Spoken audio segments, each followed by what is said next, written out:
Welcome back sa ating free video training serye. Dito lang kami ngayon, nag-enjoy, naliligo. Pero I hope nag-enjoy ka din, no? I hope nag-enjoy ka din at marami kang natutunan dun sa ating video number 1. And napanood mo na ba? At natapos mo ba yung video number 1, ha? Make sure na natapos mo yun, okay? And remember, kung natapos mo na yun, remember, pinag-usapan natin yung master plan at yung tools na kailangan mo para magkaroon ng successful na internet business at para kumita ng malaking income sa internet.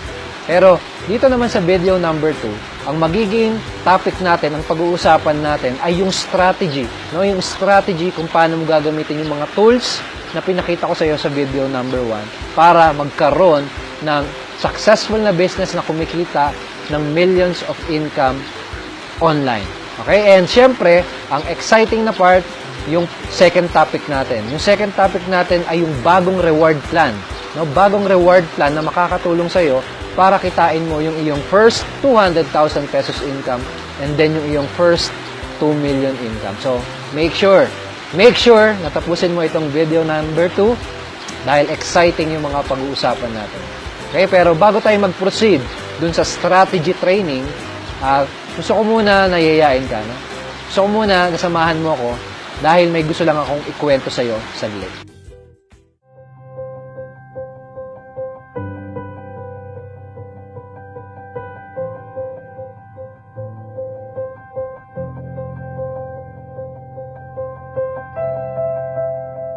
Sinama kita dito dahil gusto kong ikwento sa'yo at i-share sa'yo yung personal story ko. Tandang-tanda ko pa kasi nung nagsisimula pa lang ako sa business ko, sobrang gipit na gipit kami sa pera. Yung time na yun kasi, kauwi ko lang galing abroad, dati akong OFW. At nagkataon na yung time na yun, kapapanganak lang din ng first baby namin. Okay? At tatandaan ko, nakikita lang kami sa maliit na kwarto. At sa sobrang gipit namin sa pera, wala kaming kagamit-gamit halos. Isang gamit lang yung meron kami. Isang banig na ganito kanipis. Tapos yung banig na yun, tuwing gabi, nilalatag ko siya sa sahig. Doon kami natutulog. Tapos kinaumagahan, liligpitin ko siya. Isasandal ko sa pader. Tapos doon na kami uupo sa sahig. At madalas doon na rin kami kumakain. At one time, nagpunta kami sa isang fast food. Ginawa namin sa sobrang gipit sa pera. Bumili lang kami ng isang burger. Hinati pa namin sa gitna ngayon para lang makakain. At sobrang hirap at sobrang sakit sa dibdib kapag alam mong wala kang perang madukot sa bulsa mo. Alam mo yun, sobrang sakit kapag alam mo at na-realize mo na hindi mo maibigay at maiprovide yung pangangailangan at yung mga gusto ng mga mahal mo sa buhay. At after nun, na-discover ko yung about sa internet marketing. At doon na nagkaroon ng mabilis na pagbabago sa buhay ko. Even yung mga kakilala ko, yung mga kaibigan ko, nagulat din sila sa sobrang malaking changes na nangyari. At naniniwala ako na itong business na to, itong industry na to, itong internet marketing, itong online marketing, itong network marketing, ito yung solusyon, ito yung sagot sa mga matagal ng pinagdarasal at hinahanap ng maraming tao. Saan ka makakakita ng isang career kung saan ang isang katulad ko na walang natapos sa pag-aaral, walang kahit na anong alam, no, sa kahit anong klase ng business, at galing sa buhay mahirap, ang pwedeng kumita ng malaki at mabago ang buhay. Wala. Dito lang. At ang intention ko dito sa video na to, dito sa video training series natin, ay maibigay sa'yo. Maibigay sa'yo kung ano yung mga strategy, kung ano yung mga knowledge na natutunan ko, para ikaw, ang magawa mo, gamitin mo itong ibibigay ko sa iyo mga strategy at knowledge, gamitin mo siya sa buhay mo. And my hope, ang ipinagdarasal kong mangyayari sa iyo ay magkaroon ka rin ng magandang pagbabago sa buhay. So i-apply mo siya, i-apply mo lahat ng mga matututunan mo, and experience change in your life. So ngayon, ang gusto kong gawin ay bumalik tayo dun sa bahay para ituro ko na sa iyo yung dalawang strategy na magagamit mo to make lots of money on the internet at para magkaroon ng successful na internet business. Let's go!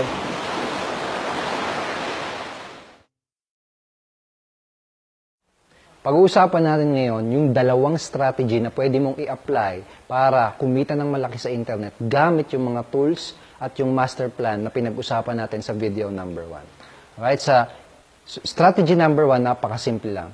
gagamitin mo yung mga tools na pinakita ko sa iyo to sell any kinds of products, to sell any kind of service, to sell any kind of opportunity. Okay, for example, you can use the impact instrument blog, no? You can use, pwede mong gamitin yung blog para mag-publish ng content, no? Para makapag-publish ng content at magawa mo yung content marketing. Right? Kapag nagawa mo yon, ang mangyari, makakapag-create ka ng awareness at magsisimulang malaman ng mga tao yung tungkol sa business mo. Alright?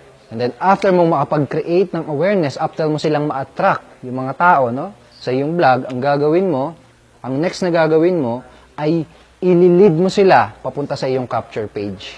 Okay? Ililid mo sila sa iyong capture page, which is, pwede mong gamitin yung rocket pages para mag-create ng rocket pages. At gagawin mo yon, remember, para ma-capture mo yung kanilang mga contact information. Napaka-importante ng part na yon. Napaka-importante na makuha mo yung kanilang mga email address, no? Yung kanilang email list, para magawa mo silang ma-follow up. Okay? Remember, follow up is very important. Important na multiple times mo silang ma-expose sa iyong business at sa iyong opportunity. Alright? And then after that, pwede mo na silang i-lead papunta dun sa iyong offer. And again, kahit anong offer pa yan, kahit anong business pa yan, kahit na anong service pa yan, yun pwede mo siyang gamitin. Pwede mo gamitin yung mga tools at yung master plan na pinakita ko sa iyo sa kahit anong offer. Okay? And ito basically yung strategy number 1 na pwede mong gawin. And siguro kung ikukumpara natin siya sa isang traditional business, no? Kung ikukumpara natin siya sa isang traditional business or offline business, pwede natin siyang i-compare sa isang fast food. No? For example, McDonald's. Okay? Itong vlog mo, no? Ay yan yung magsisilbing signage, no? Yan yung magsisilbing signage na mag-a-attract ng mga tao. Di ba signage? Yan yung taga-grab ng attention, no? Tagatawag ng pansin. Okay? And then, ito namang capture page, yan yung magsisilbing pintuan. Yan yung magsisilbing pintuan kung saan papasok yung mga tao. Okay? At kapag nakapasok na sila, dun mo na sila pwedeng i-lead sa yung products, sa yung offer. Okay? So, for example, in our analogy, no? Ito yung parang magiging burger mo. Alright? So, parang ganyan. Okay, so anong gagawin mo? Kung gusto mong kumita ng malaki at makapagbenta ng mas maraming product, gagawin mo, you simply attract more people. You simply attract lots of prospect. Gagamitin mo yung blog para makapag-attract ng mas maraming tao. At kapag nakapag-attract ka ng mas maraming taong papasok sa pintuan mo at mas maraming taong makakakita ng product na binibenta mo. Right? So, this is strategy number 1. At itong kabuuan na to, yan bale yung magiging entire system ng business mo. Yan yung magiging entire system ng negosyo mo. Yan yung magiging focus, yan yung magiging center ng iyong internet business. Alright? And, yan yung strategy number 1. And meron pa tayong strategy number 2. Right? Itong strategy number 2, kahawig din ito nung strategy na in-implement ng McDonald's. Okay? Kasi parang ganito eh. Sabi ni McDonald's, no? Paano tayo kikita ng mas malaking income? Na paano natin mas mapapalaki yung ating negosyo? Na paano tayo mas makakapag-expand?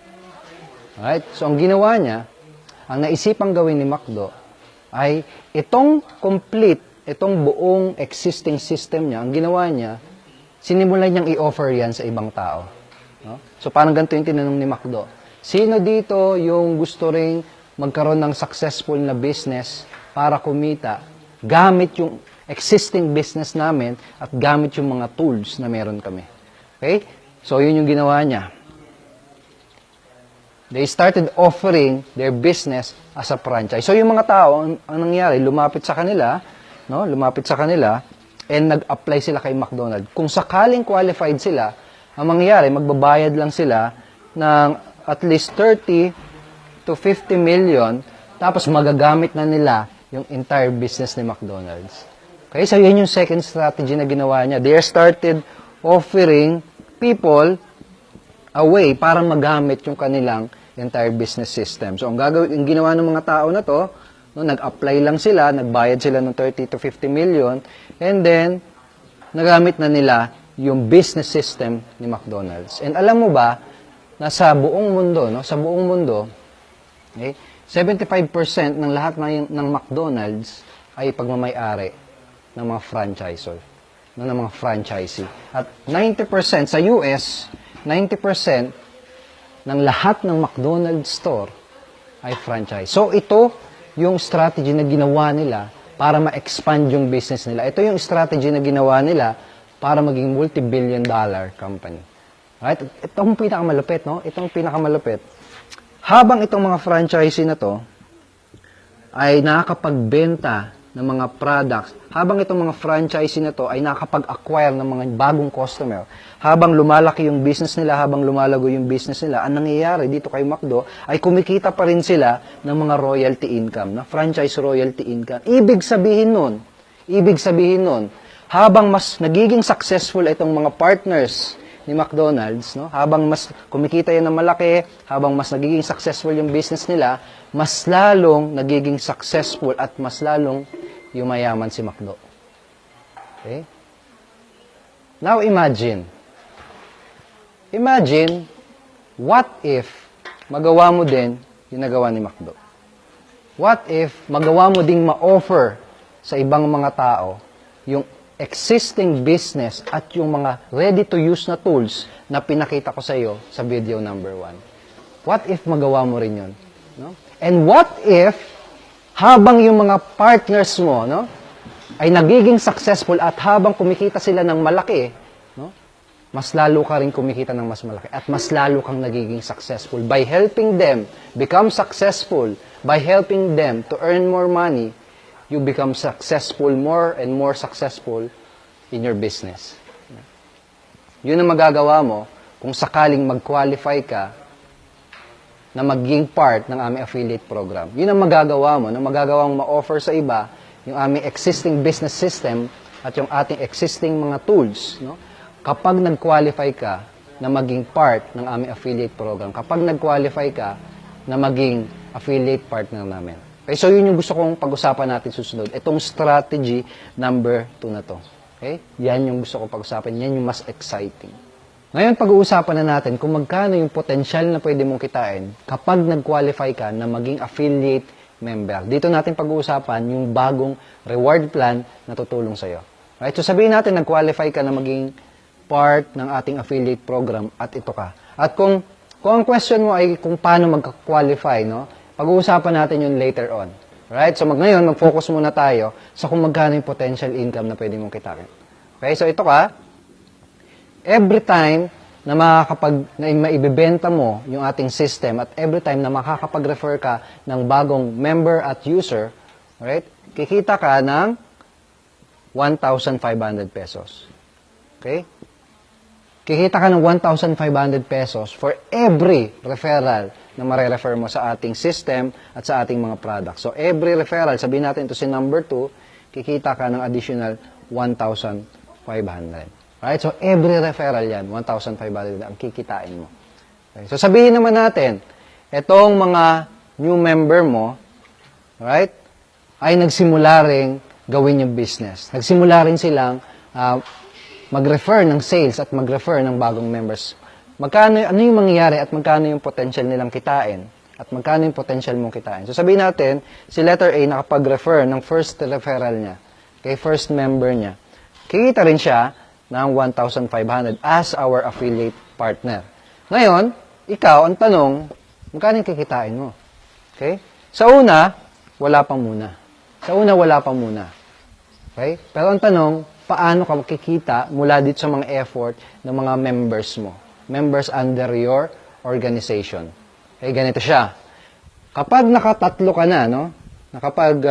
Pag-refer ka ng tatlo, sabihin natin ito si letter C, pangatlo mo, in one calendar month, kapag nangyari yan, nakapag-refer ka ng tatlo in one calendar month, ang mangyayari, magkakaroon ka ng rank. No? Magkakaroon ka ng rango. Okay, anong rango yon? Ang rango na yon ay rockstar. Okay? At kapag naging rockstar ka, ang mangyayari ay kikita ka ng iyong first generation bonus. So, ano yung first generation bonus na yan? Okay, at magkano yan? Okay? Para maintindihan natin kung paano nag-work yung generation bonus, i-explain ko lang muna siya sa'yo ng maikli, no? Ganito siya nag-work. For example, may anak ka na, no? Kunyari may anak ka na. Yung anak mo na yon, yun yung first generation. Okay? Tapos yung anak mo, pag nagkaroon ng anak, which is yung apo mo, no? Yun yung second generation. At yung kapag yung apo mo na yon, nagkaroon ulit ng anak, no? Which is apo mo na sa tuhod, yun yung third generation. So, ganun yung kailangan nating isipin, no? Para maintindihan natin yung generations. Alright? And ang tanong ngayon, saan dyan yung first generation ko, no? Saan ako kikita ng tago 1,000 pesos? No? Basically, kapag nagkarango ka na, lahat ng nasa ilalim mo ay iyong first generation. Lahat ng papasok dito, no, ay mga anak mo, parang ganun. Okay, so, for example, kanina, si letter A, di ba nung nakapag-refer ng first referral niya, wala ang kinita. Pero ngayon, dahil may rango ka ng rockstar, once na makapag-refer si letter A, no, ang mangyayari, kikitain mo itong 1,000 first generation bonus. Right? So, ganun siya kalupit. No? So, every time na magre-refer yan si letter A, for example, yung sa ilalim ng team niya, nakapag-refer din. Right? Lahat ng pupasok na yun, meron kang 1,000 na first generation bonus. And kahit gaano kalalim yan, no? Kahit gaano kadami. For example, sa loob ng isang araw, nag-refer ng maraming member dito sa organization na to. Anong mangyayari dyan, no? Lahat dyan, kikita ka dyan tag 1,000, 1,000, 1,000, 1,000. Kahit walang limit, ang pwede mong kitain, unlimited income pwede mong kitain everyday. Kung may 10 dyan na pumasok, di may 10,000 pesos ka. Kaya ganun din dito sa iba, no? For example, si letter C, may pumasok dyan na new member, may pumasok dyan na new customer, nagagamit ng tools, may pumasok dito, dito may pumasok, kahit saan dyan, kahit gaano kadami, walang kailangang balansehin, no? Lahat ng pumasok na yan, dahil nasa ilalim mo sila, nasa first generation mo sila, lahat yan, 1,000, 1,000, 1,000, 1,000, 1,000, 1,000, 1,000, 1,000. Right? Ganun kalupit. Okay? So ngayon, kung may first generation income, siyempre may second generation income. Paano mangyayari yan? So sabihin natin, itong si letter C mo, itong affiliate partner mo na to, ay masipag din. No? Ang ginawa niya, ginaya ka niya.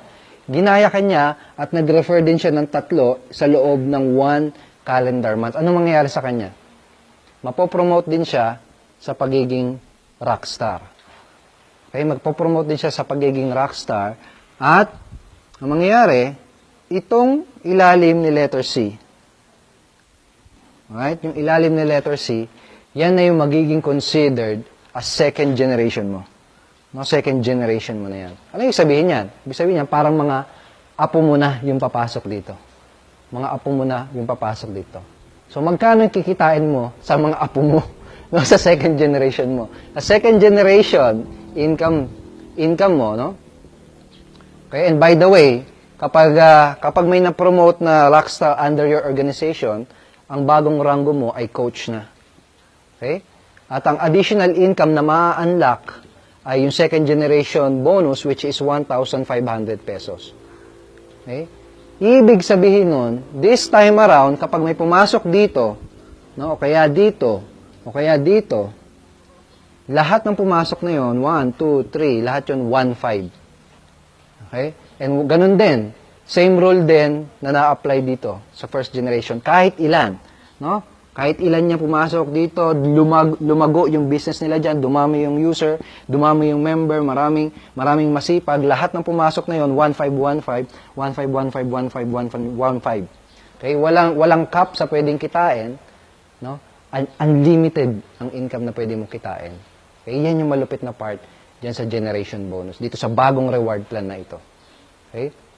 And ganun din, dito sa iba, ito another example, ha? For example, itong member mo na ito. Sabihin natin, siya si letter X. No? Siya si letter X. Sabihin natin niya si letter X, hindi ikaw yung nag-invite dyan. No? Malamang hindi mo kakilala yan, no? Kasi invite yan ni number 2, eh. Pero yan, hindi mo kakilala, hindi ikaw yung nag-invite, Sabihin natin, naging masipag din siya, no? Naka-refer siya ng 3 sa loob ng 1 calendar month. Ang mangyari, magiging apo mo na yung ilalim, no? Nung ilalim ni letter X. Yung papasok dito sa grupo ni letter X, second generation mo na. So, anong ibig sabihin yan? Lahat ng pumasok doon, may 1-5 ka. And ang point na gusto kong maintindihan mo dito, ay itong si letter X, hindi ikaw yung nag-direct niyan. Possible nga na hindi mo yan kakilala. Okay? Pero dahil naging rockstar siya, no? Dahil masipag siya, dahil nagiging successful na siya, no? Ikaw din ay nagbe-benefit. Kagaya ni McDo. No? So, ang goal mo dito sa bagong reward plan na to is help as many members as possible. Kasi habang mas kumikita sila ng mas malaki, habang napopromote sila, at habang nagiging successful sila, mas magiging successful ka din. Mas kikita ka din ng malaki. Okay? So, yan yung second generation. Hindi pa natatapos dyan. Okay, hindi pa natatapos dyan. Meron pang third generation. Sa third generation bonus, sabihin natin dito sa grupo na to, mayroon din masipag, no? Sa ilalim na. Okay? Nakatatlo din in 1 calendar month. Third generation mo na yun. Okay? And mga apo mo na sa tuhod dyan. Parang ganun yung analogy, no? Okay?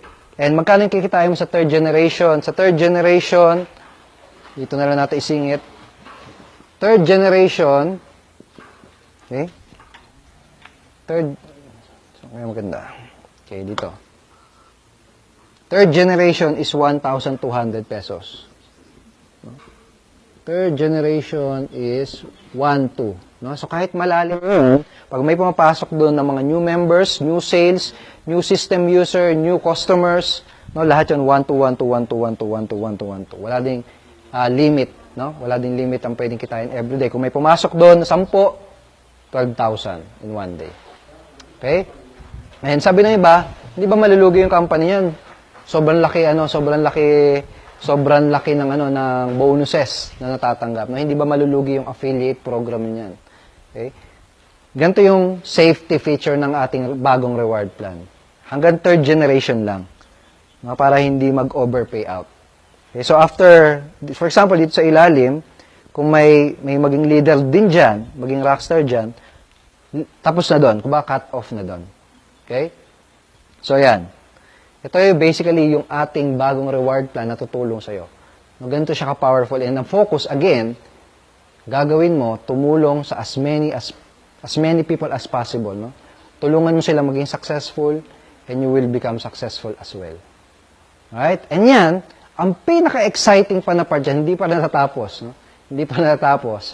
Yan yung less exciting na part. Meron pang part dyan na mas nakaka-excite. Ano yun? At ang tawag dito, no, ay yung matching millions.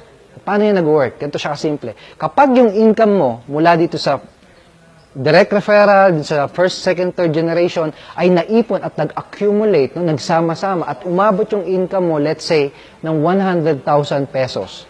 Okay? Ang mangyayari ay ganito. No? Kapag umabot yung income mo ng 100,000 pesos, accumulated, no, accumulation, nagsama-sama, nag-ipon-ipon, umabot ng 100,000 pesos, ang mangyayari, makakatanggap ka ng additional 100,000 pesos na cash. Upfront income ibibigay sa'yo. Okay, ganito siya kalupit. Okay? And, hindi natin yung tinawag na matching million bonus nang wala lang. Okay? So, ito kanina, di ba, 200,000 pesos na yung income mo. Ang mangyayari, kapag sineryoso mo pa yung business mo, kapag tinuloy-tuloy mo siya, at kapag nag-decide ka na mag-take ng massive action at seryosohin talaga yung business mo, tapos sabihin natin, umabot yung income mo ng 1 million pesos. Ang mangyayari, no? Tatanggap ka ng additional 1 million pesos na cash upfront income ibibigay sa'yo. Yan yung mas exciting na part. Yan yung mas nakaka-motivate. Yan yung reason kung bakit mo gagawin itong affiliate program business na ito. Kung gusto mong malaman kung paano ka magka-qualify na maging affiliate partner at kung gusto mong malaman kung paano mo magagamit at ma-access yung aming system, yung aming tools, okay, make sure na abangan at panoorin mo yung third and final video natin. Okay, doon ko sasabihin sa'yo at doon ko i-explain sa'yo kung ano yung mga specific actions na gagawin mo para mag-qualify bilang affiliate partner. And I'll be straight with you, no? hindi lahat ay pwedeng makapasok, hindi lahat ay pwedeng maging affiliate partner. Okay? Pero kung gusto mong magkaroon ng successful na business na kumikita, kung talagang interesado kang magkaroon ng magandang pagbabago sa buhay mo, kung gusto mong kumita ng malaki, at kung gusto mo talagang ma-access yung system at yung mga tools natin dito, magkita tayo sa third and final video. Ngayon, gawin mo, mag-comment ka sa baba. Okay, mag-comment ka sa baba ng video na to. Sabihin mo kung ano yung pinaka nagustuhan mo at sabihin mo kung may katanungan ka, post mo rin dyan. Pag nabasa ko yung tanong mo, sasagutin natin yan. Okay? So magkita tayo. Make sure na abangan at panoorin mo yung video number 3. See you in video number 3.